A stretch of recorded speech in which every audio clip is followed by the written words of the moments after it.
ఒరే కాజా, నేను రమ్మని తీసుకొస్తాను. నమస్కారం సార్. నమస్కారం. మీరు మా ఆశ్రమానికి ఇక్కడ పార్వతం గారని ఉన్నారు సార్. ఆవిడ మీకు మా అమ్మ. మీ అమ్మగారా? అవును.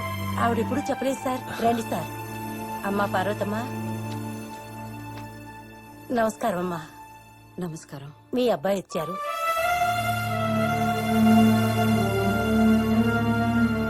అమ్మా, మన ఇంటికి వెళ్తాం పదా. అమ్మా నన్ను నమ్మమ్మా, నేను ఇదివరకట్లా లేనమ్మా, మారిపోయానమ్మా. అమ్మ ప్లీజ్ అమ్మ, ఇంటికి వెళ్తాం పదమ్మా. అమ్మ మారిపోయినా చెప్తే నమ్మమంటమ్మా. అమ్మేదిరా రానంద్రా. ఎందుకు?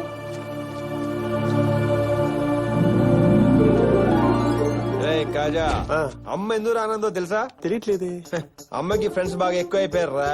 స్కూల్లో పిల్లలకి ఫ్రెండ్స్ బాగా ఎక్కువైపోయి ఆడుకుంటూ రావును మారం చేస్తారు చూడు. సేమ్ టు సేమ్ అదే వీళ్ళందరినీ ఇక్కడ నుంచి బయటికి పంపించేస్తే అమ్మ మనతో పాటు బయటికి పంపించడం తప్పు కదరా. వాళ్ళ ఇంటికి పంపించేస్తే సార్ మీరు సూపర్ సార్, సూపర్. ఎక్స్ప్రెషన్ మార్చు. నిజంగా సూపర్ సార్.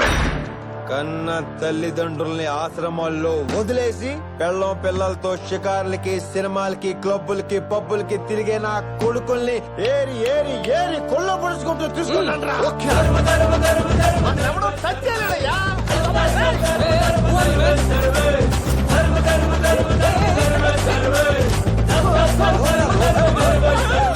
ఏం సార్ ఈ దౌర్జన్యం? అంటే గవర్నమెంట్ మీద అయితే మీ ఇష్టం వచ్చినట్టు చేస్తారా? అంత తప్పు మేమేం చేశాం సార్? మేము ఇంత సీరియస్ గా మాట్లాడుతుంటే చేతిలో నిమ్మకాయలు పెడతారేంటండి మీరు? అసలు మమ్మల్ని ఇక్కడికి ఎందుకు తీసుకొచ్చారు సార్?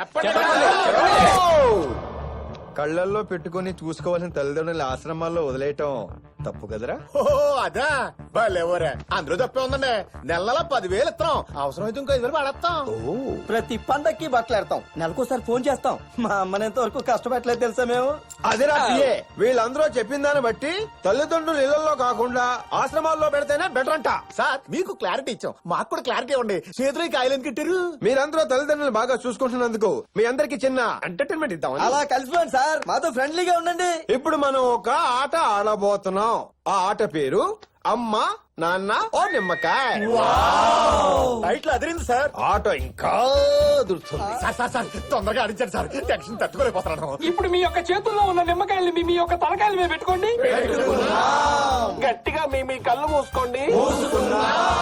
మెల్లగా మీ కళ్ళు తెరవండి. ఈ గడుస్తో నెత్తి మీద ఉన్న నిమ్మకాయల్ని కాల్చేస్తా. ఈ ఆటకు స్పెషాలిటీ ఉంది. మినిస్టర్ గారు కన్ను పట్టుకోవడం ఇదే ఫస్ట్ టైం.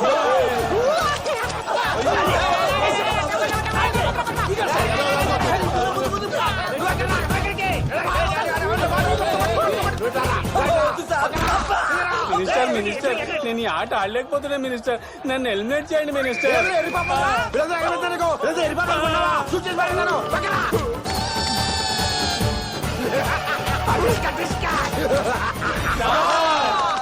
ఏరా ప్రాణాల మీదకి వచ్చేసరికి అమ్మా అబ్బా అన్నారు గాని పిల్లలు అన్నారా? ఏమన్నారా?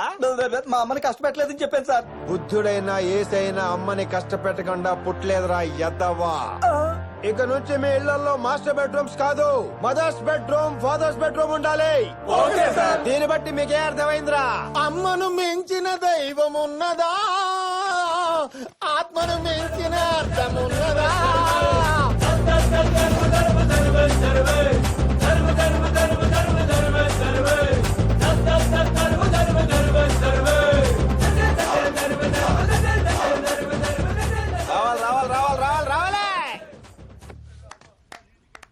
చూడమ్మా అందరూ ఎంత ఆనందంగా వెళ్ళిపోతున్నారు. రామా మనం కూడా ఇంటికి వెళ్ళిపోతాం పదా. వస్తావా రావా? రమ్మంటుంటే రామ్మా. అమ్మ నేను ఇంకేం తప్పు చేయనమ్మా. తప్పు చేస్తే నీ ఇష్టం శిక్ష అయ్యమ్మా. ప్లీజ్ అమ్మా నువ్వు ఇంటికి రావాలమ్మా. నువ్వు నాకు కావాలమ్మా. అమ్మా ప్లీజ్ అమ్మా.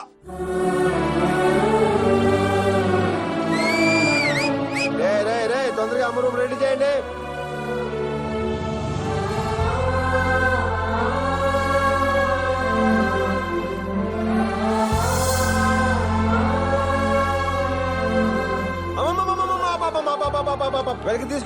వెనక్కి తీసుకో. అమ్మా నేను ఇక్కడ తీసుకొచ్చింది బాధ పెట్టానుక, సంతోషంగా ఉంటానుకమ్మా. నీలో ఇంత మార్పు వస్తుంది అనుకోలేదురా. ఇది చాలరా ఈ జీవితానికి. ఏంటమ్మా దీనికే ఇంకా నేను చేయాల్సింది నువ్వు చూడాల్సిన ఎన్నో ఉన్నాయి. నాన్నగారు ఆశయాలు, నా పెళ్లి, మనవాళ్ళు మనవరాళ్ళు, వాళ్ళకి పెళ్లి కూడా నువ్వే చేయాలి కదా. ఎరా కాజా మాట్లాడమే. ఇవన్నీ నీ కోరికలా అమ్మవా? రోజా ఇతనెవరు? నా చిన్ననాటి స్నేహితుడమ్మా. చిన్ననాటి స్నేహితుడా? ఒరే కాజా చాలా పనులు ఉన్నారా, పద పద. అమ్మా రెస్ట్ తీసుకోమా. ఒరే అమ్మ లోపల తీసుకెళ్ళండి రా. షెడ్యూల్ ప్రకారం మనకేం పనులు లేవు సార్. మాకు తెలుస్తున్నాడు. హైదరాబాద్ లో ప్రతి గల్లీ ప్రతి ఇల్లు వెతికి నువ్వు ఎక్కడున్నా పట్టాలి. ఇక్కడ నుంచి తిరిగి వెళ్తే అది శ్వేతతో. ఏంట్రా ఆలోచిస్తున్నావు? ఆడు విజిలెన్స్ హెలికాప్టర్లు ఎట్లా వచ్చినాయనా? చాలా హ్యాపీగా ఉంది. కానీ ఏంటి గంట లేటు? అక్కడ సెక్యూరిటీని మేనేజ్ చేయలేక దోల తీరిపోయింది. గంట లేచు. ఎవడో చెప్పిన మాటలు నమ్మి ఇక ఈ గల్లీలన్నీ తిరగడం ఏందనా? వాడు ఇక్కడ ఉంటాడా ఏంది?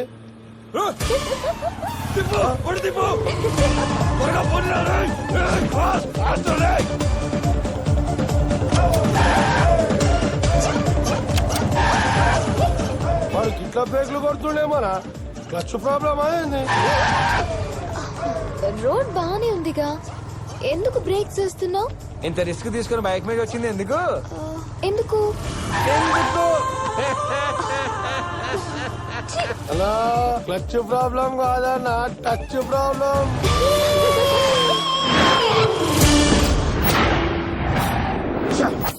కట్టమ్మా.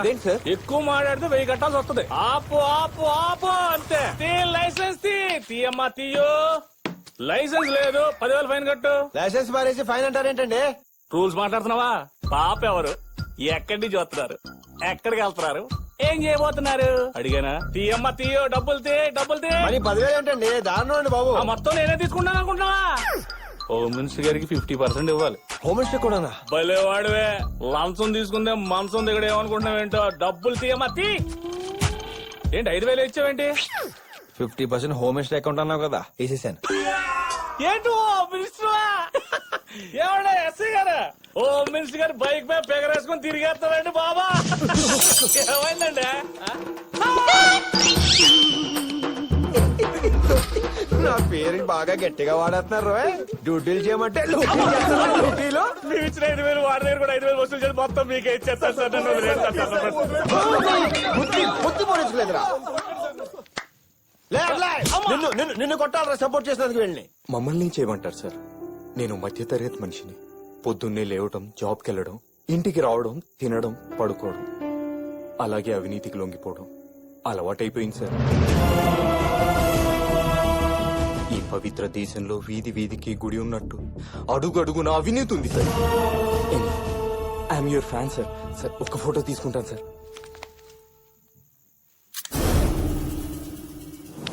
నువ్వు చెప్పిన మ్యాటర్ని బట్టి ఒక్క విషయం నాకు అర్థమైంది. అవినీతి తీసేద్దాం. ఏంటి సార్, అవినీతిని నిర్మూలించడానికి మీరు ఏదో కొత్త పథకం ప్రవేశపెడుతున్నారంట? అవును, దాని పేరు ఎంఎంఎస్ కొట్టు గిఫ్ట్ పట్టు. ఇదేదో టీవీ గేమ్ షోలా ఉంది సార్. కదా, ఇది టీవీ గేమ్ షో కాదు, కామన్ మ్యాన్ షో. ప్రజలందరికీ నేను చెప్పేది ఒకటే, ఇంతవరకు మీపై ఎన్నో దాడులు దోపిడీలు జరిగినా చూస్తూ ఊరుకున్నారు. ఇక నుంచి కూడా చూడండి, కళ్ళతో కాదు కెమెరాతో. మీ ముందు ఎలాంటి అవినీతి జరిగినా సెల్ ఫోన్ తో రికార్డ్ చేసి 68888811 కి ఎంఎంఎస్ చేయండి. 10 నిమిషాల్లో మా స్క్వాడ్ వచ్చి యాక్షన్ తీసుకోవడమే కాదు, గిఫ్ట్ గా 5,000 కూడా ఇస్తుంది. ఇప్పుడు పవర్ పొలిటీషియన్ చేతిలో లేదు, ప్రజల చేతుల్లో. నాకు లోన్ శాంక్షన్ అయ్యి 6 నెలలు అవుతుంది సార్. అప్పటి నుంచి తిరుగుతూనే ఉన్నాను. ఆ 25,000 వెళ్లిస్తే ఎస్టీడీ బూత్ పెట్టుకుంటాను సార్. నాకు ఓ 10,000 ఇస్తే మా ఆవిడకి ఒక రింగు కొని పెట్టుకుంటా. మీకెందుకు సార్ డబ్బులు ఇవ్వాలి? ఇది మరీ అన్యాయం సార్. అన్యాయమా? సరే న్యాయంగా మాట్లాడుకుందాం అమ్మా. అసలు నువ్వు హ్యాండిక్యాప్ అంటే ప్రూఫ్ ఏంటయా? ముందు ఎంఆర్ఓ ఆఫీస్కి వెళ్ళి బర్త్ సర్టిఫికేట్, గవర్నమెంట్ హాస్పిటల్కి వెళ్ళి హ్యాండిక్యాప్డ్ సర్టిఫికేట్ అన్ని కలిపి పోస్ట్ ఆఫీస్కి వెళ్ళి పోస్ట్ చేసి, అవన్నీ నా దగ్గరకు వచ్చిన తర్వాత బాగా ఆలోచించి దండం పెడతాను సార్. అలా అనకండి సార్. నాకు కాదు దండం పెట్టేది, గుడి మెట్ల దగ్గర కూర్చొని వచ్చే పేవలో పెట్టు. నాలో డబ్బులనే వస్తాయి. పాపా ఎక్కడికి బాబు? ఆత్మాభిమానంతో బతకాలనుకున్నాను సార్. వాడు అడుక్కు తిని బతకబట్టున్నాడు. నాకు బ్రతకాలేదు సార్. బాధపడకు బాబు, బతకాలేదు. జరిగిందంతా వీడియో తీశాను. ఒక్కసారి నీ చేత్తో ఈ బటన్ నొక్కు.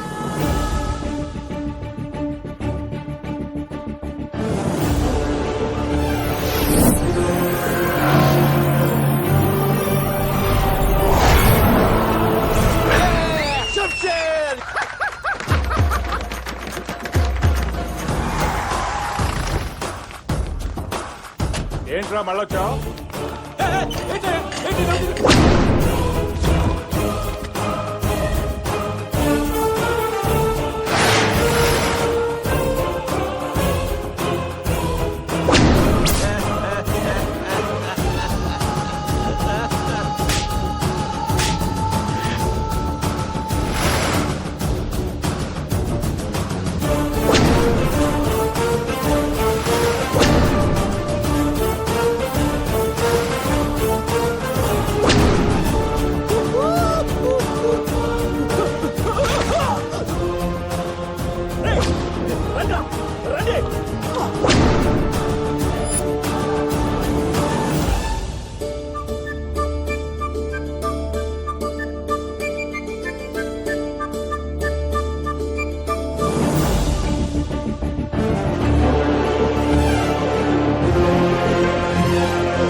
ఫీజు కడితేనే స్కూల్లోకి వెళ్ళి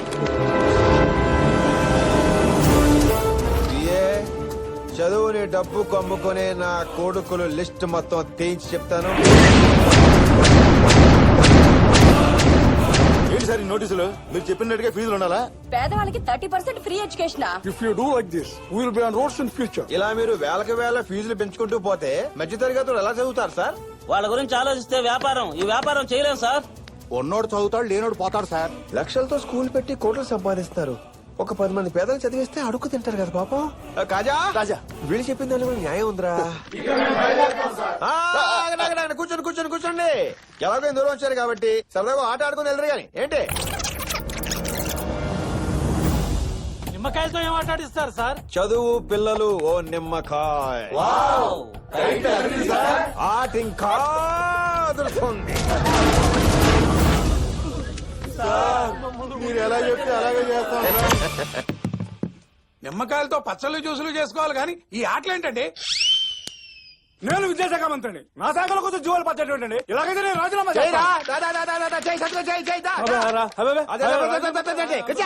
నచ్చకపోతే గ్రూపులు కట్టడం, రాజీనామా చేయటం ప్రతి ఒక్కరికి ఇదో ఫ్యాషన్ అయిపోయింది.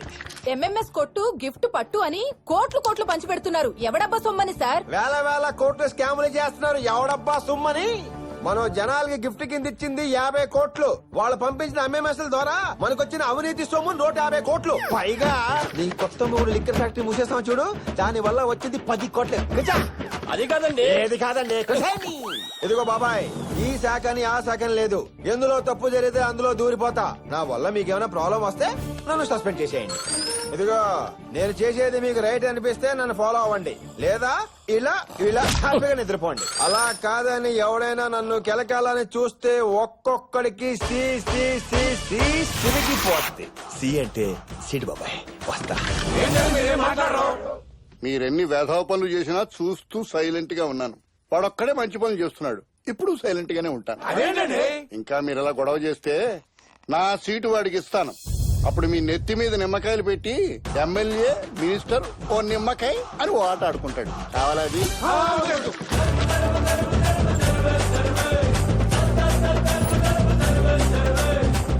మా నాన్న చెప్పులు కుట్టాడు, నేను చెప్పులే కుడతాను.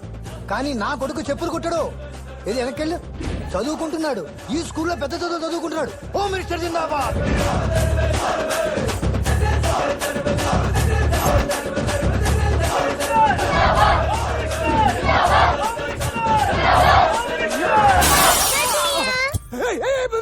ముందుకు రాకు, జాగ్రత్త. క్లాస్ బెంకులు ఉన్నాయి. నమస్తే బలరామన్న. ఎరా చెన్నైలో ఉండాల్సిన హార్బర్ హైదరాబాద్ కి వచ్చిందంటే చెన్నైలో నీకు చాలా హెల్ప్ చేశాను. ఫస్ట్ టైం నేను నిన్ను హెల్ప్ అడుగుతున్నాను. ఏంటో చెప్ప. ఒక నెతుకుంటూ హైదరాబాద్ వచ్చాను. దొరికినట్టే దొరికి మాయమైపోయాడు. ఇది వాడి ఫోటో.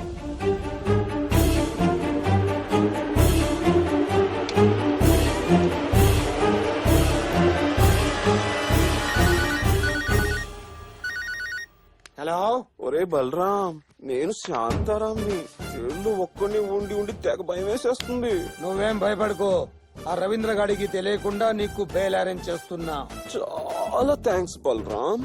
మరి నిన్ను జైల్లో వేస్తే నీకెవడిస్తాడ్రా బెయిలు? రవీందర్ నువ్వు నా చేతకి దొరికితే నిన్ను ఫోటోలు నిలిపేస్తావంటే నీకేమైనా మెంటలా? అన్నా మనకి ఇల్లే కాలిందనా మనకెందుకు పోదాం. రేపే విడుదల Tihar productions political super star Balaram నటించిన చలో చల్లపల్లి జైల్. రేపీ పొలిటికల్ స్టార్ బలరాం మార్నింగ్ నుంచి మిడ్ నైట్ వరకు ఉగాండా నుంచి వస్తున్న ఫారెన్ మినిస్టర్ తో ఉంటున్నాడు. చుట్టూ జెడ్ కేటగిరీ సెక్యూరిటీ. నువ్వు మగాడివైతే నీకు దమ్ముంటే నన్ను అరెస్ట్ చేయించరా.